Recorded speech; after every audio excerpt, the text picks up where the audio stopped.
ਯਿਸੂ ਦੇ ਅਜ਼ੀਮ ਤੇ ਜਲਾਲੀ ਨਾਮ ਵਿੱਚ ਅੱਜ ਤੁਹਾਨੂੰ ਫਿਰ ਅਸੀਂ ਆਪਣੇ YouTube channel life in God ਦੇ ਪੰਜਾਬੀ ਪ੍ਰੋਗਰਾਮ ਵਿੱਚ ਵੈਲਕਮ ਕਰਨੇ ਆ ਤੇ ਅੱਜ ਫਿਰ ਇੱਕ ਹੋਰ ਹਸਤੀ ਸ਼ਖਸੀਅਤ ਖੁਦਾ ਦੇ ਖਾਦਮ ਸਾਡੇ ਨਾਲ ਮੌਜੂਦ ਨੇ ਜਿਨ੍ਹਾਂ ਨਾਲ ਅਸੀਂ ਗੱਲਬਾਤ ਕਰਕੇ ਜਾਣਨ ਦੀ ਕੋਸ਼ਿਸ਼ ਕਰਾਂਗੇ ਕਿ ਖੁਦਾ ਨੇ ਉਹਨਾਂ ਦੀ ਜ਼ਿੰਦਗੀ ਨੂੰ ਕਿਸ ਤਰ੍ਹਾਂ ਬਦਲਿਆ ਤੇ ਕਿਸ ਤਰ੍ਹਾਂ ਉਹਨਾਂ ਦੀ ਜ਼ਿੰਦਗੀ 'ਚ ਕੰਮ ਕੀਤਾ।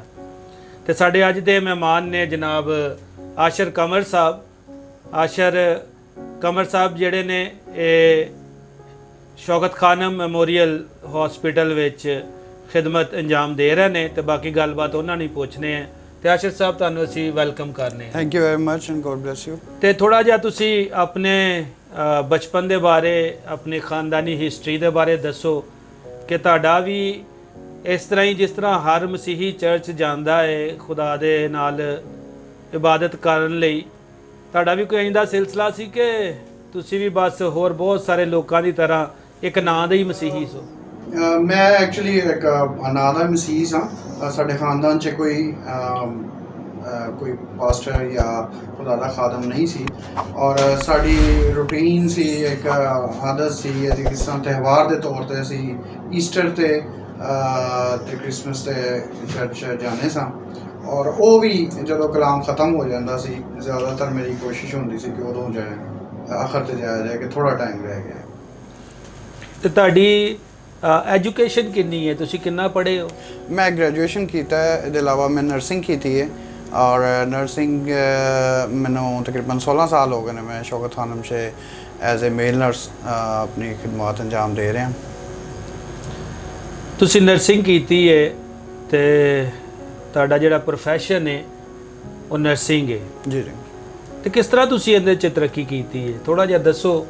ਤੁਸੀਂ ਜ਼ਾਹਿਰ ਹੈ ਨਰਸਿੰਗ ਕਰਕੇ ਇੱਕ ਆਮ ਜਿਵੇਂ ਕੋਈ ਵੀ ਗ੍ਰੈਜੂਏਸ਼ਨ ਕਰਕੇ ਜਾਂ ਜੌਬ 'ਤੇ ਬੰਦਾ ਲੱਗਦਾ ਫਿਰ ਹੌਲੀ ਹੌਲੀ ਵੱਧਦਾ, ਤੁਸੀਂ ਜ਼ਰਾ ਆਪਣੇ ਬਾਰੇ ਥੋੜ੍ਹਾ ਜਿਹਾ ਬਰੀਫ ਕਰੋ। ਮੈਂ ਜੀ 2001 'ਚ ਨਰਸਿੰਗ ਕੀਤੀ ਸੀ, 2002 'ਚ ਉਹਦੇ ਬਾਅਦ 2003 'ਚ ਮੈਂ ਜੌਬ ਸ਼ੁਰੂ ਕੀਤੀ ਸ਼ੌਕਤ ਖਾਨਮ 'ਚ ਐਜ਼ ਅ ਟ੍ਰੇਨੀ ਨਰਸ। ਜਿਹੜਾ ਉਹਨਾਂ ਦਾ ਇਨੀਸ਼ੀਅਲ ਜਿਹੜਾ ਕ੍ਰਾਈਟੇਰੀਆ ਉਹਦੇ ਮੁਤਾਬਿਕ। ਉਹਦੇ ਬਾਅਦ ਫਿਰ ਮੈਂ ਉੱਥੇ ਡਿਪਲੋਮਾ ਇਨ ਔਨਕੋਲੋਜੀ ਨਰਸਿੰਗ ਕੀਤਾ 2 ਸਾਲ ਦਾ ਔਰ ਉਹਦੇ ਬਾਅਦ ਫਿਰ ਮੈਂ as a team leader incharge floor ਦਾ ਸ਼ਿਫਟ ਲੀਡਰ ਦੇ ਤੌਰ 'ਤੇ ਖਿਦਮਤ ਅੰਜਾਮ ਦੇ ਰਹੇ ਹਾਂ ਅੱਜ ਤੱਕ। ਤੇ ਜਿਸ ਤਰ੍ਹਾਂ ਤੁਸੀਂ ਦੱਸਿਆ ਹੈ ਕਿ ਤੁਹਾਡਾ ਖਾਨਦਾਨ ਵੀ ਇੱਕ ਨਾਮੀ ਮਸੀਹੀ ਖਾਨਦਾਨ ਸੀ, ਤਿਉਹਾਰ ਦੇ ਤਿਉਹਾਰ ਤੁਸੀਂ ਚਰਚ ਜਾਂਦੇ ਸੋ, ਪ੍ਰੋਫੈਸ਼ਨਲ ਤੁਹਾਡਾ ਕੈਰੀਅਰ ਵੀ ਸਟੇਬਲ ਸੀ ਤੇ ਜਿਸ ਤਰ੍ਹਾਂ ਲੋਕ ਸਮਝਦੇ ਨੇ ਕਿ ਇੱਕ ਜ਼ਿੰਦਗੀ ਕਾਮਯਾਬ ਜ਼ਿੰਦਗੀ ਹੈ, ਤੁਸੀਂ ਵੀ ਇਸ ਤਰ੍ਹਾਂ ਹੀ ਸਮਝਦੇ ਸੋ ਕਿ ਮੇਰੀ ਜ਼ਿੰਦਗੀ ਬਸ ਠੀਕ ਹੈ, ਕਾਮਯਾਬ ਹੈ, ਮੈਨੂੰ ਹੋਰ ਕੁਝ ਨਹੀਂ ਚਾਹੀਦਾ? ਜੀ ਬਿਲਕੁਲ ਇਸੇ ਤਰ੍ਹਾਂ ਸੀ। ਮੈਂ ਇੱਕ ਆਪਣੇ ਆਪ ਨੂੰ ਕਾਮਯਾਬ ਸ਼ਖਸ ਜਾਣਨਾ ਸਾਂ ਔਰ ਮੇਰਾ ਇਹ ਵੀ ਖਿਆਲ ਸੀ ਕਿ ਮੈਨੂੰ ਹੋਰ ਕਿਸੇ ਚੀਜ਼ ਦੀ ਜ਼ਰੂਰਤ ਨਹੀਂ ਹੈ ਕਿ ਮੈਂ ਜ਼ਿੰਦਗੀ 'ਚ ਅੱਗੇ ਵਧਾਂ। ਨਾ ਮੇਰਾ ਇਹ ਵੀ ਖਿਆਲ ਸੀ ਕਿ ਮੈਂ ਕਿਸੇ ਨਾਲ ਕੋਈ ਜ਼ਿਆਦਤੀ ਨਹੀਂ ਕਰਦਾ, ਆਪਣੇ ਆਪ 'ਚ ਖੁਸ਼ ਰਹਿਣਾ। ਇਸ ਲਈ ਮੈਨੂੰ ਕਿਸੇ ਹੋਰ ਚੀਜ਼ ਦੀ ਜ਼ਰੂਰਤ ਨਹੀਂ ਹੈ ਕਿ ਮੈਂ ਉਹ ਅਚੀਵ ਕਰਾਂ। ਔਰ ਜ਼ਿੰਦਗੀ 'ਚ ਐਜ਼ ਅ ਪ੍ਰੋਫੈਸ਼ਨ ਵੀ ਮੈਂ ਖੁਦਾ ਦਾ ਸ਼ੁਕਰ ਹੈ ਕਿ ਉਹਨੇ ਮੈਨੂੰ ਕਾਫੀ ਜ਼ਿਆਦਾ ਅੱਗੇ ਵਧਾਇਆ ਤੇ ਉਹ ਚੀਜ਼ਾਂ ਜਿਹੜੀਆਂ ਸਨ ਜਾਤ ਤੋਂ ਪਹਿਲੇ ਉਹ ਮੈਂ ਸਮਝਦਾ ਹਾਂ ਕਿ ਮੇਰੇ ਲਈ ਕਾਫੀ ਨੇ ਤੇ ਉਹ ਉਹਨਾਂ 'ਤੇ ਮੇਰਾ ਭਰੋਸਾ ਵੀ ਸੀ ਔਰ ਮੇਰਾ ਯਕੀਨ ਵੀ ਸੀ। ਤੇ ਫਿਰ ਕਿਸ ਤਰ੍ਹਾਂ ਤੁਸੀਂ ਖੁਦਾ ਵੱਲ ਮੁੜੇ ਤੇ ਖੁਦਾ ਨੇ ਤੁਹਾਡੀ ਜ਼ਿੰਦਗੀ 'ਚ ਕੰਮ ਕੀਤਾ ਤੇ ਖੁਦਾ ਨੇ ਤੁਹਾਨੂੰ ਇਸ ਗੱਲ 'ਤੇ ਲਿਆਂਦਾ ਕਿ ਤੁਸੀਂ ਜਾਣੋ ਕਿ ਖੁਦਾ ਵੀ ਹੈ ਇਸ ਜ਼ਮੀਨ 'ਤੇ? ਹਾਂਜੀ, ਮੈਂ ਐਕਚੁਅਲੀ ਚੇਨ ਸਮੋਕਰ ਸਾਂ। 16 ਸਾਲ ਦੀ ਉਮਰ ਤੋਂ ਮੈਂ ਸਮੋਕਿੰਗ ਕਰ ਰਿਹਾ ਸਾਂ ਔਰ ਇਹਦੇ ਇਲਾਵਾ ਡਰਿੰਕਿੰਗ ਵੀ ਓਕੇਜਨਲੀ ਕਰ ਲਿਆ ਸਾਂ। ਤੇ ਇੱਕ ਰਾਤ ਐਸਾ ਹੋਇਆ ਕਿ ਮੇਰੇ ਦਿਲ ਦੀ ਧੜਕਣ ਜਿਹੜੀ ਹੈ ਬਹੁਤ ਤੇਜ਼ ਹੋ ਗਈ ਔਰ ਇੰਨੀ ਤੇਜ਼ ਹੋ ਗਈ ਕਿ ਮੈਨੂੰ ਘਬਰਾਹਟ ਮਹਿਸੂਸ ਹੋਣੀ ਸ਼ੁਰੂ ਹੋ ਗਈ। ਔਰ ਮੈਂ ਇੱਕ ਮੈਡੀਕਲ ਪ੍ਰੋਫੈਸ਼ਨਲ ਹਾਂ, ਇਸ ਲਈ ਮੈਂ ਜਾਣਦਾ ਕਿ ਕਿਸ ਚੀਜ਼ ਦੇ ਸਾਈਨ ਸਿੰਪਟਮ ਹੁੰਦੇ ਨੇ ਜਾਂ ਕਿਸ ਚੀਜ਼ ਦੀ ਨਿਸ਼ਾਨੀਆਂ ਹੁੰਦੀਆਂ ਨੇ। ਤੇ ਮੈਂ ਤੇ ਮੇਰੀ ਵਾਈਫ ਅਸੀਂ ਮੁਕਾਮੀ ਇੱਕ ਹਸਪਤਾਲ ਦੇ ਐਮਰਜੈਂਸੀ 'ਚ ਗਏ ਤਾਂ ਉੱਥੇ ਆਪਣਾ ਚੈੱਕਅਪ ਕਰਵਾਇਆ ਔਰ ਉਹਨਾਂ ਨੇ ਕਿਹਾ ਜੀ ਕਿ ਤੁਹਾਨੂੰ ਦਾਖਲ ਕਰਨਾ ਪੜੇਗਾ CCU 'ਚ ਕਿਉਂਕਿ ਇਹ ਲੱਗਦਾ ਹੈ ਕਿ ਦਿਲ ਦਾ ਮਸਲਾ ਹੈ। ਤੇ ਮੈਂ ਉਹਨਾਂ ਦੀ ਗੱਲ 'ਤੇ ਯਕੀਨ ਵੀ ਕਰ ਲਿਆ ਕਿਉਂਕਿ ਮੈਂ ਮੈਡੀਕਲ ਦਾ ਪ੍ਰੋਫੈਸ਼ਨ ਸਾਂ ਤਾਂ ਮੈਂ ਇਹਨਾਂ ਚੀਜ਼ਾਂ ਨੂੰ ਸਮਝਣਾ ਸਾਂ। ਤੇ ਉਹਨਾਂ ਨੇ ਮੈਨੂੰ CCU ਐਡਮਿਟ ਕਰ ਲਿਆ ਔਰ ਅੱਗੇ ਫਰਦਰ ਟੈਸਟਾਂ ਵਾਸਤੇ ਐਡਵਾਈਸ ਕੀਤਾ। ਤੇ ਉਹਦੇ ਬਾਅਦ ਫਿਰ ਜਦੋਂ ਉਹਨਾਂ ਨੇ ਟੈਸਟ ਐਡਵਾਈਸ ਕੀਤੇ ਤੇ ਮੇਰੀ ਸਿਸਟਰ ਹੈ ਨਾਦੀਆ, ਉਹਨਾਂ ਨੇ ਤੁਹਾਡੇ ਨਾਲ ਰਾਬਤਾ ਕਾਇਮ ਕੀਤਾ ਔਰ ਕਿਉਂਕਿ ਉਹ ਲੈਂਬ ਬਾਈਬਲ ਸਕੂਲ ਦੇ ਸਟੂਡੈਂਟ ਸਨ ਤਾਂ ਉਹਨਾਂ ਨੇ ਰਿਕੁਐਸਟ ਕੀਤੀ ਕਿ ਸਾਡੇ ਭਰਾ ਨੇ ਉਹ CCU ਐਡਮਿਟ ਨੇ ਤੇ ਉੱਥੇ ਉਹਨਾਂ ਨੂੰ ਵਿਜ਼ਿਟ ਕਰੋ। ਤੇ ਜਦੋਂ ਮੇਰੇ ਤੇ ਦੁਆ ਹੋਈ ਤੇ ਮੈਨੂੰ ਤੁਸੀਂ ਇਹ ਕਿਹਾ ਕਿ ਤੁਹਾਨੂੰ ਕੁਛ ਨਹੀਂ ਹੈ, ਤਾਂ ਮੈਂ ਬੜਾ ਹੈਰਾਨ ਹੋਇਆ ਕਿਉਂਕਿ ਮੈਂ ਇੱਕ ਸਪੈਸ਼ਲਿਟੀ ਉਸ ਪ੍ਰੋਫੈਸ਼ਨਲ ਦਾ ਅਰਸਾ ਤਕਰੀਬਨ ਉਸ ਵਕਤ 11-12 ਸਾਲ ਹੋ ਚੁੱਕੇ ਸਨ ਮੈਨੂੰ ਪ੍ਰੋਫੈਸ਼ਨ 'ਚ, ਤਾਂ ਮੈਂ ਆਪਣੇ ਆਪ ਨੂੰ ਐਕਸਪਰਟ ਸਮਝਣਾ ਸਾਂ। ਤੇ ਮੇਰੇ ਨਜ਼ਦੀਕ ਇੱਕ ਅਜੀਬ ਜੀ ਗੱਲ ਸੀ ਕਿ ਖੁਦਾ ਦਾ ਖਾਦਮ ਇਸ ਤਰ੍ਹਾਂ ਆ ਕੇ ਗੱਲ ਕਰੇ, ਬਲਕਿ ਕੋਈ ਵੀ ਸ਼ਖਸ ਇਸ ਤਰ੍ਹਾਂ ਕਰੇ ਕਿ ਤੁਹਾਨੂੰ ਕੁਛ ਨਹੀਂ ਹੈ। ਤੇ ਉਸ ਤੋਂ ਬਾਅਦ ਮੇਰੇ ਸਾਰੇ ਰਿਜ਼ਲਟ ਜਿਹੜੇ ਨੇ ਉਹ ਨੈਗੇਟਿਵ ਆਉਣੇ ਸ਼ੁਰੂ ਹੋ ਗਏ, ਜਿਹੜੇ ਦਿਲ ਦੇ ਮੁਤਲਕ ਸਨ ਸਭ ਦੇ ਸਭ ਨੈਗੇਟਿਵ ਆਏ ਤੇ ਨਾਰਮਲ ਆਏ। ਤੇ ਮੈਂ ਉਸ ਤੋਂ ਬਾਅਦ ਉਹਨਾਂ ਨੇ ਮੈਨੂੰ ਡਿਸਚਾਰਜ ਕਰ ਦਿੱਤਾ ਤੇ ਘਰ ਮੈਂ ਵਾਪਸ ਆ ਗਿਆ ਸਿਹਤਯਾਬ ਹੋ ਕੇ, ਕਿਉਂਕਿ ਕੋਈ ਉਹਨਾਂ ਨੇ ਡਾਇਗਨੋਸਿਸ ਨਹੀਂ ਕੀਤਾ। ਤੇ ਉਸ ਤੋਂ ਬਾਅਦ ਫਿਰ ਤਾਲੀਮ ਹਾਸਲ ਕੀਤੀ ਤੋਬਾ ਦੇ ਬਾਰੇ, ਉਹਦੇ ਬਾਰੇ ਮਸੀਹ ਦੇ ਬਾਰੇ ਜਾਣਿਆ ਔਰ ਫਿਰ ਆਪਣੀ ਮਰਜ਼ੀ ਨਾਲ ਮੈਂ ਤੇ ਮੇਰੀ ਵਾਈਫ ਨੇ ਅਸੀਂ ਮਸੀਹ ਨੂੰ ਆਪਣਾ ਨਜਾਤ ਦੇਣ ਕਬੂਲ ਕੀਤਾ ਔਰ ਫੈਸਲਾ ਕੀਤਾ ਕਿ ਅਸੀਂ ਉਸੇ ਰਾਹ 'ਤੇ ਚੱਲਾਂਗੇ ਜਿਹਨੇ ਮਸੀਹ ਨੇ ਸਾਡੇ ਲਈ ਬਣਾਈ ਹੈ।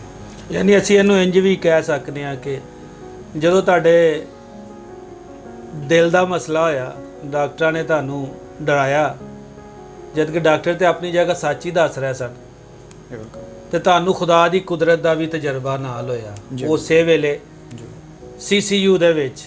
ਜੀ ਬਿਲਕੁਲ, ਕਿ ਖੁਦਾ ਦੀ ਕੁਦਰਤ ਜਿਹੜੀ ਖੁਦਾ ਦੀ ਹਕਮਤ ਹੈ ਉਹ ਇਨਸਾਨਾਂ ਤੋਂ ਬਹੁਤ ਉੱਤੇ ਵੇ। ਜੀ ਤੋਂ ਉਹਦੇ ਬਾਅਦ ਤੁਸੀਂ ਫਿਰ ਇਹ ਫੈਸਲਾ ਕੀਤਾ ਕਿ ਤੁਸੀਂ ਖੁਦਾ ਨਾਲ ਚੱਲੋਗੇ। ਜੀ ਬਿਲਕੁਲ। ਤੇ ਫਰਦਰ ਤੁਹਾਡੀ ਜ਼ਿੰਦਗੀ 'ਚ ਡਿਵੈਲਪਮੈਂਟ ਕਿਵੇਂ ਹੋਈ? ਤੋਬਾ ਤੁਸੀਂ ਕਿਦਨ ਕੀਤੀ, ਕਦੋਂ ਕੀਤੀ? ਖੁਦਾ ਨੂੰ ਸ਼ਖਸੀ ਨਜਾਤ ਦਿੰਦਾ ਕਬੂਲ ਕੀਤਾ ਤੋਬਾ ਕਰਕੇ, ਫਿਰ ਤੁਸੀਂ ਮਤਲਬ ਲੈਂਬ ਬਾਈਬਲ ਸਕੂਲ 'ਚ ਫਿਰ ਕਿਸ ਤਰ੍ਹਾਂ ਆਏ?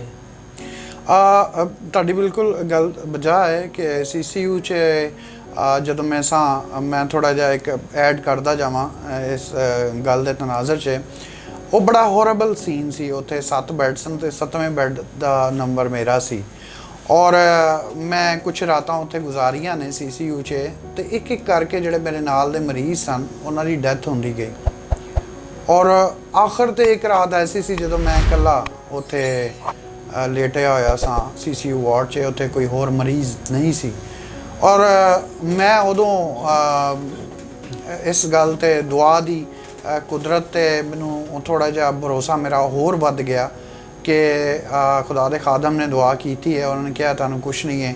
ਤੇ ਉਦੋਂ ਮੈਨੂੰ ਥੋੜ੍ਹਾ ਜਿਹਾ ਮੇਰੇ ਅੰਦਰ ਯਕੀਨ ਜਾਗ ਗਿਆ ਔਰ ਮੈਂ ਤੁਹਾਨੂੰ ਦੱਸਦਾ ਜਾਵਾਂ ਬੜੀ ਬਲੈਸਿੰਗ ਦੀ ਗੱਲ ਹੈ ਅੱਜ ਵੀ ਔਰ ਹਮੇਸ਼ਾ ਤੱਕ ਮੇਰੀ ਜ਼ਿੰਦਗੀ ਵਾਸਤੇ ਰਹੇਗੀ ਕਿ CCU 'ਚੋਂ ਕੋਈ ਬੰਦਾ ਪੈਦਲ ਚੱਲ ਕੇ ਨਹੀਂ ਆ ਸਕਦਾ। ਉਹ ਐਸਾ ਵਾਰਡ ਹੈ, ਕ੍ਰਿਟੀਕਲ ਕੇਅਰ ਯੂਨਿਟ ਜਾਣਦੇ ਨੇ, ਜੋ ਮੈਡੀਕਲ ਦੇ ਨੇ ਉਹ ਜਾਣਦੇ ਨੇ, ਤੇ ਜਿਨ੍ਹਾਂ ਦਾ ਵਾਹ ਪਿਆ ਉਹ ਵੀ ਜਾਣਦੇ ਨੇ ਕਿ ਇੱਕ ਐਸਾ ਖਤਰਨਾਕ ਜਗ੍ਹਾ ਹੈਗੀ ਹੈ।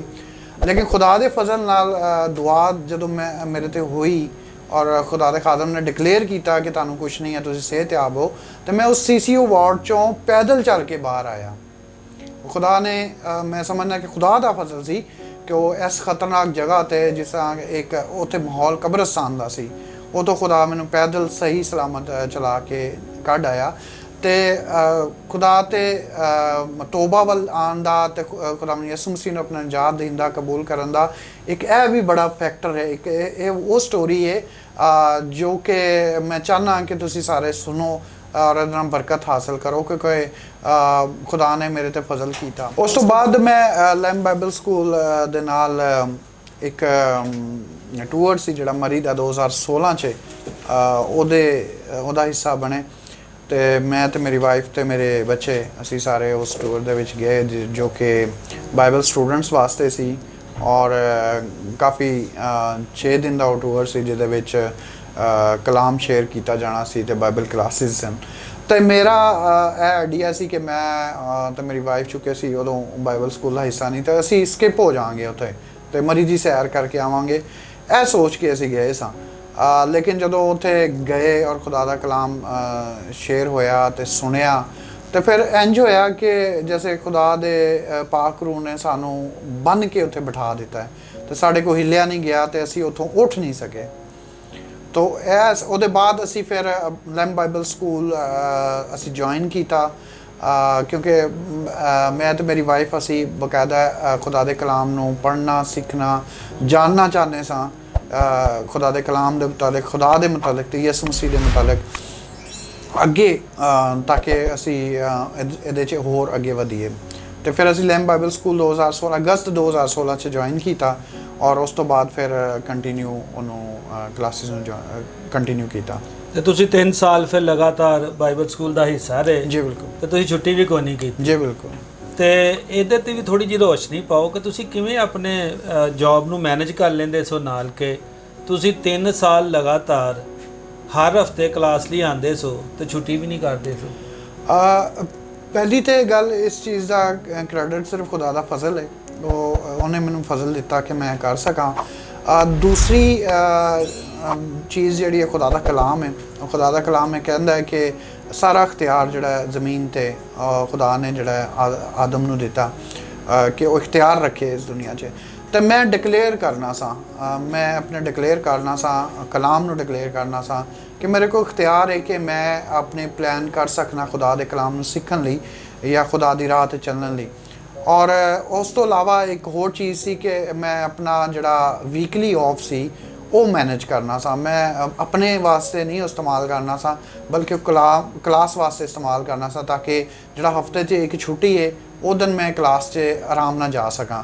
ਤੇ ਇਹ ਵੀ ਇੱਕ ਤਰ੍ਹਾਂ ਦਾ ਮੈਂ ਸਮਝਦਾ ਕਿ ਇੱਕ ਬੜਾ ਫੈਕਟਰ ਹੈ ਜਿਹਦੀ ਵਜ੍ਹਾ ਨਾਲ ਕਿ ਮੈਨੂੰ ਖੁਦਾ ਨੇ ਫਜ਼ਲ ਹੋਰ ਜ਼ਿਆਦਾ ਵਧਾਇਆ ਕਿ ਮੈਂ ਕਲਾਸ ਨੂੰ ਰੈਗੂਲਰਲੀ ਬਗੈਰ ਕਿਸੇ ਛੁੱਟੀ ਦੇ ਜੁਆਇਨ ਕਰ ਸਕਾਂ ਤੇ ਕੰਟੀਨਿਊ ਕਰ ਸਕਾਂ। ਤੁਸੀਂ ਇਹ ਦੱਸਿਆ ਕਿ ਤੁਸੀਂ ਚੇਨ ਸਮੋਕਰਸ ਹੋ? ਜੀ ਤੇ ਸ਼ਰਾਬ ਵੀ ਪੀਂਦੇ ਸੀ? ਜੀ ਬਿਲਕੁਲ। ਤੇ ਇਹ ਫਿਰ ਆਦਤ ਤੁਸੀਂ ਕਿਸ ਤਰ੍ਹਾਂ ਛੱਡੀਆਂ, ਕਿਸ ਤਰ੍ਹਾਂ ਤੁਹਾਡੇ ਤੇ ਫਜ਼ਲ ਜਾਰੀ ਹੋਇਆ? ਹਾਂਜੀ, ਜਦੋਂ ਖੁਦਾ ਦੇ ਖਾਲਮ ਨੇ ਦੁਆ ਕੀਤੀ ਮੇਰੇ ਤੇ ਮੁਕਾਮੀ ਹਸਪਤਾਲ 'ਚ ਮੈਂ CCO 'ਚ ਸਾਂ, ਉਦੋਂ ਬਾਅਦ ਕੁਛ ਅਰਸੇ ਤੱਕ ਮੈਨੂੰ ਦਰਦ ਦਾ ਮਸਲਾ ਰਿਹਾ। ਫਿਰ ਦੁਬਾਰਾ ਜਦੋਂ ਮੈਂ ਤੁਹਾਡੇ ਨਾਲ ਰਾਬਤਾ ਕੀਤਾ ਤਾਂ ਤੁਸੀਂ ਕਿਹਾ ਕਿ ਆਪਣੀ ਆਦਤਾਂ ਤੁਹਾਨੂੰ ਛੱਡਣੀਆਂ ਪੈਣਗੀਆਂ। ਦੁਆ ਤਾਂ ਤੁਹਾਡੇ 'ਤੇ ਕੀਤੀ ਹੈ, ਕਲਾਮ ਵੀ ਸੁਣਾਇਆ ਤੁਹਾਨੂੰ, ਔਰ ਲੇਕਿਨ ਇਹ ਹੈ ਕਿ ਤੁਹਾਨੂੰ ਆਪਣੀ ਆਦਤਾਂ ਛੱਡਣੀਆਂ ਪੈਣੀਆਂ ਨੇ, ਜਿਹੜੀ ਜਿਸਮਾਨੀ ਆਦਤਾਂ ਨੇ। ਅਤੇ ਉਹਦੇ ਬਾਅਦ ਫਿਰ ਮੈਂ ਖੁਦਾ ਕੋ ਦੁਆ ਕੀਤੀ, ਰੂਲ ਕੁਦਸ ਤੋਂ ਦੁਆ ਕੀਤੀ ਕਿ ਮੈਨੂੰ ਫਜ਼ਲ ਦੇ ਔਰ ਬਰਕਤ ਦੇ ਕਿ ਮੈਂ ਇਹ ਆਦਤਾਂ ਛੱਡ ਸਕਾਂ। ਔਰ ਮੈਂ ਇੱਕ ਗੱਲ ਐਡ ਕਰਦਾ ਜਾਵਾਂ ਕਿ ਮੈਂ ਕਲਾਮ ਬਹੁਤ ਜ਼ਿਆਦਾ ਪੜ੍ਹਨਾ ਸ਼ੁਰੂ ਕਰ ਦਿੱਤਾ ਕਿ ਮੈਨੂੰ ਮਸਲੇ ਵੀ ਸਨ ਔਰ ਮੈਂ ਆਦਤ ਤੋਂ ਜਾਨ ਛੁਡਾਉਣਾ ਚਾਹੁੰਦਾ ਸਾਂ। ਅਤੇ ਮੈਂ ਬਹੁਤ ਜ਼ਿਆਦਾ 5-5 ਘੰਟੇ 6-6 ਘੰਟੇ ਕਲਾਮ ਪੜ੍ਹਨਾ ਸਾਂ ਔਰ ਰੂਲ ਕੁਦਸ ਤੋਂ ਤਾਕਤ ਮੰਗਣਾ ਸਾਂ ਕਿ ਮੈਂ ਇਸ ਆਦਤ ਤੋਂ ਜਿਹੜੀ ਮੈਂ ਬਚਪਨ ਤੋਂ ਮੇਰੀ ਆਦਤ ਨੇ ਛੁੱਟ ਜਾਣ। ਔਰ ਉਸਨੇ ਫਜ਼ਲ ਜਾਰੀ ਕੀਤਾ ਔਰ ਕਲਾਮ ਦੀ ਵਜ੍ਹਾ ਨਾਲ, ਤੋਂ ਰੂਲ ਕੁਦਸ ਸਾਥ ਦੀ ਵਜ੍ਹਾ ਨਾਲ ਇਹ ਮੁਮਕਿਨ ਹੋਇਆ ਕਿ ਮੈਂ ਆਦਤ ਤੋਂ ਨਜਾਤ ਹਾਸਲ ਕੀਤੀ। ਤੁਸੀਂ ਜਦੋਂ ਆਪਣਾ ਇਹਨਾਂ ਆਦਤ ਤੋਂ ਨਜਾਤ ਹਾਸਲ ਕਰ ਲਈ ਜੀ, ਤੇ ਕਿਸ ਤਰ੍ਹਾਂ ਤੁਸੀਂ ਰੂਹਾਨੀ ਤੌਰ ਤੇ ਤਰੱਕੀ ਕੀਤੀ? ਹੁਣ ਅਸੀਂ ਵੇਖਦੇ ਹਾਂ ਤੁਸੀਂ ਲੋਕਾਂ ਲਈ ਦੁਆ ਕਰਦੇ ਹੋ, ਤੁਸੀਂ ਹਸਪਤਾਲ 'ਚ ਵੀ ਲੋਕਾਂ ਦੀ ਮਦਦ ਕਰਦੇ ਹੋ, ਤੁਸੀਂ ਬਾਹਰ ਵੀ ਕਰ ਰਹੇ ਹੋ, ਤੁਸੀਂ ਮੀਆਂ ਬੀਵੀ ਮੂਵ ਵੀ ਕਰ ਰਹੇ ਹੋ, ਤੇ ਤੁਸੀਂ ਇਹ 2-3-4 ਸਾਲਾਂ ਦੇ ਵਿੱਚ ਇੰਨੀ ਤਰੱਕੀ ਕਿਸ ਤਰ੍ਹਾਂ ਕਰ ਲਈ ਖੁਦਾ ਦੇ ਨਾਲ ਅੱਗੇ ਵਧਣ ਲਈ? ਮੈਂ ਫਿਰ ਕਿਉਂਕਿ ਸਾਰੀ ਇੱਜ਼ਤ ਜਲਾਲ ਦਾ ਮੰਬਾ ਤਾਂ ਖੁਦਾ ਯਿਸੂ ਮਸੀਹ ਹੈ ਔਰ ਉਹਦੇ ਫਜ਼ਲ ਦੇ ਬਗੈਰ ਇਹ ਮੁਮਕਿਨ ਨਹੀਂ ਹੈ। ਲੇਕਿਨ ਉਸ ਤੋਂ ਇਲਾਵਾ ਜਦੋਂ ਕਲਾਮ ਸਿੱਖ ਰਹੇ ਸਾਂ, ਅੱਗੇ ਵਧ ਰਹੇ ਸਾਂ, ਅਤੇ ਮੈਨੂੰ ਇਹ ਦਿਲ ਦੀ ਦਰਦ ਦਾ ਮਸਲਾ ਕੰਟੀਨਿਊ ਰਹਿ ਰਿਹਾ ਸੀ, ਅਤੇ ਮੈਂ ਖੁਦਾ ਤੋਂ ਦੁਆ ਕਰ ਰਿਹਾ ਸਾਂ ਕਿ ਖੁਦਾ ਆਪਣਾ ਫਜ਼ਲ ਦੇ, ਕੋਈ ਨਜਾਤ ਦੀ ਰਾਹ ਦੇ ਇਸ ਦਰਦ ਤੋਂ, ਇਸ ਤਕਲੀਫ ਤੋਂ ਨਿਕਲ ਸਕਾਂ। ਜਦੋਂ ਕਿ ਮੈਨੇ ਖੁਦਾ ਯਿਸੂ ਮਸੀਹ ਨੂੰ ਆਪਣਾ ਨਜਾਤ ਦਹਿੰਦਾ ਵੀ ਕਬੂਲ ਕਰ ਲਿਆ ਹੈ, ਕਲਾਮ ਵੀ ਪੜ੍ਹ ਰਿਹਾ। ਅਤੇ ਆਮ ਤੌਰ 'ਤੇ ਸਾਡਾ ਜਿਹੜਾ ਖੁਦਾ ਨਾਲ ਗੱਲ ਕਰਨ ਦਾ ਤਰੀਕਾ ਹੁੰਦਾ ਉਹ ਸ਼ਿਕਾਇਤ ਦੇ ਤੌਰ 'ਤੇ ਅਸੀਂ ਕਰਨੇ ਹਾਂ। ਲੇਕਿਨ ਕਲਾਮ ਨੂੰ ਸਿੱਖਦੇ ਪੜ੍ਹਦੇ ਹੋਏ ਮੈਂ ਸਿੱਖ ਲਿਆ ਸੀ ਕਿ ਖੁਦਾ ਨਾਲ ਤੁਸੀਂ ਸ਼ਿਕਾਇਤ ਨਹੀਂ ਕਰ ਸਕਦੇ, ਉਹਦੇ ਨਾਲ ਇਲਤਜਾ ਕਰ ਸਕਦੇ ਹੋ, ਦੁਆ ਕਰ ਸਕਦੇ ਹੋ। ਔਰ ਮੈਂ ਉਹਨਾਂ ਨਾਲ ਦੁਆ ਕੀਤੀ ਅਤੇ ਇੱਕ ਦਿਨ ਬਹੁਤ ਜ਼ਿਆਦਾ ਦਰਦ ਹੋ ਰਹੀ ਸੀ, ਮੈਨੂੰ ਇੰਤਹਾਈ ਦਰਦ ਹੋ ਰਹੀ ਸੀ ਔਰ ਮੈਂ ਲੇਟਿਆ ਆਇਆ ਸਾਂ, ਅਤੇ TV 'ਚ ਇੱਕ ਚੈਨਲ ਚੱਲ ਰਿਹਾ ਸੀ ਅਤੇ ਖੁਦਾ ਦੇ ਖਾਦਮ ਦੁਆ ਕਰ ਰਹੇ ਸਨ ਲੋਕਾਂ ਵਾਸਤੇ। ਤਾਂ ਉਹਨਾਂ ਨੇ ਕਿਹਾ ਕਿ ਤੁਹਾਨੂੰ ਜਿੱਥੇ ਜਿੱਥੇ ਦਰਦ ਹੈ ਤੁਸੀਂ ਇੱਥੇ ਹੱਥ ਰੱਖੋ ਅਤੇ ਤੁਹਾਡੀ ਤਕਲੀਫ ਜਿਹੜੀ ਹੈ ਉਹ ਦੂਰ ਹੋ ਜਾਏਗੀ। ਅਤੇ ਮੈਂ ਉਸ ਵਕਤ ਉਸੇ ਤਰ੍ਹਾਂ ਦੁਆ ਕਰ ਰਿਹਾ ਸਾਂ ਜਿਸ ਤਰ੍ਹਾਂ ਉਹਨਾਂ ਨੇ ਦੁਆ ਹਦਾਇਤ ਕੀਤੀ। ਤੇ ਖੁਦਾ ਦੇ ਪਾਕ ਰੂਹ ਨੇ ਮੇਰੇ ਨਾਲ ਗੱਲ ਕਰਨੀ ਸ਼ੁਰੂ ਕੀਤੀ ਕਿ ਤੈਨੂੰ ਕੁਛ ਨਹੀਂ ਹੈ, ਤੇਰੀ ਦਰਦ ਜਿਹੜੀ ਤੇਰੀ ਤਕਲੀਫ ਉਹ ਮੈਂ ਖੁਦ ਠੀਕ ਕਰਾਂਗਾ, ਤੂੰ ਉੱਠ ਤੇ ਦੂਸਰਿਆਂ ਵਾਸਤੇ ਦੁਆ ਕਰ। ਖਾਦਮ ਇਹ ਜਿਹੜੇ ਖਾਦਮ ਨੇ, ਜਿਹੜੇ ਲੋਕਾਂ ਨੇ ਦੁਆ ਕਰ, ਇਹਨਾਂ ਨਾਲ ਮਿਲ ਕਰ ਮੁਤਫਿਕ ਹੋ ਕਰ ਦੁਆ ਕਰ। ਤੇ ਕਲਾਮ 'ਚ ਲਿਖਿਆ ਕਿ ਜ਼ਮੀਨ 'ਚ ਦੋ ਲੋਕ ਕਿਸੇ ਗੱਲ ਨਾਲ ਮੁਤਫਿਕ ਨੇ ਤਾਂ ਅਸਮਾਨ 'ਤੇ ਉਹਨਾਂ ਦੀ ਹੋ ਜਾਏਗੀ। ਔਰ ਮੈਂ ਉਸ ਵਕਤ ਇੰਤਹਾਈ ਤਕਲੀਫ 'ਚ ਸਾਂ ਤੇ ਮੈਨੂੰ ਖੁਦਾ ਨੇ ਜਦੋਂ ਕਿਹਾ, ਮੈਂ ਜਿਸ ਤਰ੍ਹਾਂ ਤੁਹਾਨੂੰ ਦੱਸ ਚੁੱਕਿਆ ਕਿ ਮੇਰੀ ਫੈਮਿਲੀ ਕੋਈ ਹਿਸਟਰੀ ਨਹੀਂ ਹੈ ਕਿ ਖਾਦਮ ਹੋਏ ਜਾਂ ਚਰਚ 'ਤੇ ਅਸੀਂ ਰੈਗੂਲਰ ਜਾਈਏ, ਤੇ ਮੇਰੇ ਲਈ ਇੱਕ ਥੋੜ੍ਹੀ ਜਿਹੀ ਪਰੇਸ਼ਾਨੀ ਵਾਲੀ ਗੱਲ ਸੀ। ਲੇਕਿਨ ਮੈਂ ਯਕੀਨ ਕੀਤਾ ਖੁਦਾ ਦੀ ਆਵਾਜ਼ ਦਾ, ਔਰ ਉਹਦੇ ਤੇ ਇਮਾਨ ਲਾ ਕੇ ਮੈਂ ਖਾਦਮ ਦੇ ਨਾਲ ਲੋਕਾਂ ਲਈ ਦੁਆ ਕਰਨੀ ਸ਼ੁਰੂ ਕੀਤੀ। ਔਰ ਉਹ ਦਿਨ ਹੈ ਤੇ ਅੱਜ ਦਾ ਦਿਨ ਹੈ ਕਿ ਖੁਦਾ ਨੇ ਮੈਨੂੰ ਬਹੁਤ ਸਾਰੇ ਲੋਕਾਂ ਲਈ ਇਸਤੇਮਾਲ ਕੀਤਾ ਹੈ। ਇੰਟਰਸੈਸ਼ਨ ਦੀ ਖਿਦਮਤ ਨੂੰ ਖੁਦਾ ਨੇ ਮੈਨੂੰ ਦਿੱਤੀ ਕਿ ਮੈਂ ਲੋਕਾਂ ਲਈ ਦੁਆ ਕਰ ਸਕਾਂ। ਔਰ ਇਹ ਅਗੇਨ ਮੈਂ ਤੁਹਾਨੂੰ ਇਹੀ ਕਹਾਂਗਾ ਸਭ ਸੁਣਨ ਵਾਲਿਆਂ ਨੂੰ ਕਿ ਖੁਦਾ ਦੇ ਫਜ਼ਲ ਦੇ ਬਗੈਰ ਨਾਮੁਮਕਿਨ ਹੈ। ਇੱਕ ਆਖਰੀ ਗੱਲ ਤੁਹਾਡੇ ਕੋਲੋਂ ਮੈਂ ਪੁੱਛਣਾ ਚਾਹਨਾ ਕਿ ਇਹਨਾਂ 4-5 ਸਾਲਾਂ 'ਚ ਤੁਸੀਂ ਕਿੰਨੀ ਵਾਰੀ ਬਾਈਬਲ ਖਤਮ ਕੀਤੀ ਹੈ? ਮੈਂ ਜੀ ਇਸ ਅਕਤੂਬਰ 'ਚ 50 ਵਾਰੀ ਖਤਮ ਕਰ ਲਾਂਗਾ। ਤਕਰੀਬਨ 3-4 ਵਾਰੀ ਰਹਿ ਗਏ ਨੇ ਤੇ 45-46 ਟਾਈਮਸ ਮੈਂ ਖਤਮ ਕਰ ਚੁੱਕਿਆ। ਇੱਕ ਮਹੀਨੇ 'ਚ ਇੱਕ ਵਾਰੀ ਬਾਈਬਲ ਖਤਮ ਕਰਨਾ, ਰੋਜ਼ ਦੇ 40 ਸਬਵਾਬ ਮੈਂ ਸਟੱਡੀ ਕਰਨਾ। ਯਾਨੀ ਜੇ ਅਸੀਂ ਇਹ ਕਹੀਏ ਕਿ ਖੁਦਾ ਦਾ ਕਲਾਮ ਤੁਸੀਂ ਦਿਲ ਲਾ ਕੇ ਪੜ੍ਹਦੇ ਹੋ ਜੀ ਬਿਲਕੁਲ, ਤੇ ਇਸ ਲਈ ਖੁਦਾ ਦਾ ਫਜ਼ਲ ਤੁਹਾਡੇ ਤੇ ਜਾਰੀ ਹੁੰਦਾ ਹੈ। ਜੀ ਬਿਲਕੁਲ। ਤੇ ਗੱਲ ਗਲਤ ਤਾਂ ਨਹੀਂ ਹੋਏਗੀ? ਜੀ ਨਹੀਂ, ਬਿਲਕੁਲ ਨਹੀਂ ਗਲਤ ਹੋਏਗੀ। ਬਿਲਕੁਲ ਇਹੀ ਗੱਲ ਹੈ। ਜਿਹੜੀ ਤਕਲੀਫ 'ਚ ਮੈਂ ਸਾਂ, ਜਿਹੜੇ ਮਸਾਇਲ 'ਚ ਮੈਂ ਸਾਂ, ਖੁਦਾ ਨੇ ਮੈਨੂੰ ਇੱਕ ਰਾਸਤਾ ਦਿਖਾਇਆ ਕਿ ਮੈਂ ਕਲਾਮ ਪੜ੍ਹਾਂ ਔਰ ਜ਼ਿਆਦਾ ਤੋਂ ਜ਼ਿਆਦਾ ਪੜ੍ਹਾਂ। ਔਰ ਉਹਦੀ ਵਜ੍ਹਾ ਨਾਲ ਹੀ ਖੁਦਾ ਨੇ ਮੈਨੂੰ ਇਹ ਸਾਰੀ ਪ੍ਰੋਬਲਮ ਸਮਝਾ ਦਿੱਤੀ। ਔਰ ਜਿਸ ਤਰ੍ਹਾਂ ਹੀ ਖੁਦਾ ਨੇ ਲਾਸਟ ਟਾਈਮ ਕਲਾਮ ਕੀਤਾ ਸੀ ਕਿ 2020 ਜਿਹੜਾ ਉਹ ਨਜਾਤ ਦਾ ਸਾਲ ਹੈ ਮੇਰੇ ਵਾਸਤੇ। ਮੇਰਾ ਇੱਕ ਪ੍ਰੇਅਰ ਗਰੁੱਪ ਹੈ IMJ, ਉਹਦੇ ਵਾਸਤੇ, ਉਹਦੇ ਸਾਰੇ ਮੈਂਬਰਾਨਸ ਵਾਸਤੇ। ਔਰ 2021 'ਚ ਅਸੀਂ ਜਸ਼ਨ ਮਨਾਵਾਂਗੇ ਇਸ ਆਜ਼ਾਦੀ ਦਾ। ਔਰ ਜੈਸੇ ਹੀ 2021 ਸ਼ੁਰੂ हुआ है, ਸਾਰੀ ਪ੍ਰੋਬਲਮਸ ਜਿਹੜੀਆਂ ਸਨ, ਹਾਰਟ ਰਿਲੇਟਡ ਪੇਨ, ਦਿਲ ਦੀ ਧੜਕਨ ਦਾ ਤੇਜ਼ ਹੋਣਾ, ਸਾਰੀ ਕੀ ਸਾਰੀ ਖਤਮ ਹੋ ਗਈਆਂ, ਰਿਲੀਵ ਹੋ ਗਈਆਂ। ਔਰ ਇਸ ਗੱਲ ਦਾ ਸਾਰੀ ਇੱਜ਼ਤ ਜਲਾਲ ਖੁਦਾਵੰਦ ਯਿਸੂ ਦੇ ਨਾਮ ਮੈਂ ਦੇਣਾ। ਤੇ ਅਜ਼ੀਜ਼ੋ, ਅਸੀਂ ਇੱਕ ਵਾਰ ਫੇਰ ਤੁਹਾਡੇ ਸਾਹਮਣੇ ਇਸ ਗੱਲ ਨੂੰ ਰੱਖਣਾ ਚਾਹੁੰਦੇ ਹਾਂ। ਤੁਸੀਂ life in God YouTube channel ਦੇਖ ਰਹੇ ਹੋ। ਤੁਸੀਂ ਸੁਣੀ ਅੱਜ ਫੇਰ ਗੱਲਬਾਤ ਸਾਡੀ ਇੱਕ ਹੋਰ ਸ਼ਖਸ ਨਾਲ ਜਿਹਨੇ ਜ਼ਿੰਦਗੀ 'ਚ ਖੁਦਾ ਨੇ ਕੰਮ ਕੀਤਾ। ਇੱਕ ਸ਼ਖਸ ਜਿਹੜਾ ਖੁਦਾ ਤੋਂ ਦੂਰ ਸੀ, ਖੁਦਾ ਨੂੰ ਜਾਣਦਾ ਵੀ ਨਹੀਂ ਸੀ, ਉਹਦਾ ਖੁਦਾ ਨਾਲ ਕੁਝ ਲੈਣਾ ਦੇਣਾ ਵੀ ਨਹੀਂ ਸੀ, ਜਿਹੜਾ ਆਪਣੀ ਜ਼ਿੰਦਗੀ ਤੋਂ ਟੋਟਲੀ ਮੁਤਮਈਨ ਸੀ ਕਿ ਜੋ ਕੁਝ ਹੋ ਰਿਹਾ ਠੀਕ ਹੋ ਰਿਹਾ ਤੇ ਮੈਨੂੰ ਤਾਂ ਕੁਝ ਚਾਹੀਦਾ ਹੀ ਨਹੀਂ। ਲੇਕਿਨ ਉਹ ਸ਼ਖਸ ਜਦੋਂ CCU ਵਾਰਡ ਵਿੱਚ ਗਿਆ ਤੇ ਖੁਦਾ ਨੇ ਆਪਣੀ ਕੁਦਰਤ ਜ਼ਾਹਿਰ ਕੀਤੀ ਉਹਨਾਂ ਦੀ, ਔਰ ਖੁਦਾ ਨੇ ਉਹਨਾਂ ਨੂੰ ਦਿਖਾਇਆ ਕਿ ਨਹੀਂ, ਜ਼ਿੰਦਗੀ ਦਾ ਮਤਲਬ ਕੁਝ ਹੋਰ ਹੈ। ਤੇ ਖੁਦਾ ਉਹਨਾਂ ਨੂੰ ਉੱਥੋਂ ਬਾਹਰ ਲੈ ਆਇਆ। ਜਿਵੇਂ ਉਹਨਾਂ ਨੇ ਖੁਦ ਦੱਸਿਆ ਕਿ ਮੈਂ ਪੈਦਲ ਚੱਲ ਕੇ CCU 'ਚੋਂ ਬਾਹਰ ਆ ਗਿਆ, ਜਦ ਕਿ ਜਿੰਨੇ ਮੇਰੇ ਨਾਲ ਉੱਥੇ ਸਨ ਸਾਰੇ ਵਫਾਤ ਪਾ ਗਏ ਸਨ ਤੇ ਮੈਂ ਇਕੱਲਾ ਬਾਹਰ ਆ ਗਿਆ। ਤੁਹਾਡੇ ਸਾਹਮਣੇ ਵੀ ਇਸ ਗੱਲ ਨੂੰ ਰੱਖਣਾ ਚਾਹਨਾ ਕਿ ਦੇਖੋ, ਸਾਡਾ ਖੁਦਾ ਬਹੁਤ ਵੱਡਾ ਖੁਦਾ ਹੈ। ਖੁਦਾ ਨੇ ਫਜ਼ਲ ਦਿੱਤਾ ਤੇ ਮਹੀਨੇ 'ਚ ਇੱਕ ਵਾਰੀ ਬਾਈਬਲ ਖਤਮ ਕਰਦੇ ਨੇ। ਤੇ ਉਹ ਬੰਦਾ ਕਹਿ ਰਿਹਾ ਜਿਹੜਾ ਨੌਕਰੀ ਵੀ ਕਰ ਰਿਹਾ, ਜਿਹੜਾ ਖਿਦਮਤ ਵੀ ਕਰ ਰਿਹਾ ਹੁਣ, ਤੇ ਜਿਹੜਾ ਹੋਰ ਵੀ ਕੰਮ ਕਰ ਰਿਹਾ, ਆਪਣੀ ਜ਼ਿੰਦਗੀ ਦੇ ਮਾਮਲਾਤ ਤੁਸੀਂ ਸਾਰੇ ਜਾਣਦੇ ਹੋ। ਆਪਣੀ ਬੀਵੀ, ਆਪਣੇ 2 ਬੱਚਿਆਂ ਨੂੰ ਜਿਹੜੇ ਉਹਨਾਂ ਦੇ ਨਾਲ ਹੀ ਖਿਦਮਤ 'ਚ ਸ਼ਾਮਲ ਨੇ, ਪੂਰਾ ਹਿੱਸਾ ਉਹਨਾਂ ਦਾ। ਜਦੋਂ ਭਾਈ ਆਸ਼ਰ ਸਾਹਿਬ ਆਉਂਦੇ ਰਹੇ ਨੇ ਲੈਂਬ ਬਾਈਬਲ ਸਕੂਲ 'ਚ, ਤਾਂ ਬੱਚੇ ਵੀ ਨਾਲ ਆਉਂਦੇ ਰਹੇ ਨੇ। ਤੇ ਪੂਰੇ ਤੌਰ ਤੇ ਪੂਰਾ ਘਰਾਨਾ ਖੁਦਾ ਨਾਲ ਹੁਣ ਜੁੜਿਆ ਹੋਇਆ। ਤੇ ਤੁਸੀਂ ਵੀ ਆਪਣਾ ਦਿਲ ਮਸੀਹ ਨਾਲ ਲਾਓ ਤੇ ਮਸੀਹ ਤੁਹਾਨੂੰ ਵੀ ਕਸਰਤ ਨਾਲ ਬਰਕਤ ਦੇਣਾ ਚਾਹੁੰਦਾ। ਅਸੀਂ ਮਾਨ ਰੱਖਦੇ ਹਾਂ ਕਿ ਅੱਜ ਦੀ ਇਸ ਗੱਲਬਾਤ ਤੋਂ, ਇਸ ਗਵਾਹੀ ਤੋਂ ਤੁਸੀਂ ਸਾਰਿਆਂ ਨੇ ਬਰਕਤ ਪਾਈ ਹੈ। ਆਮੀਨ।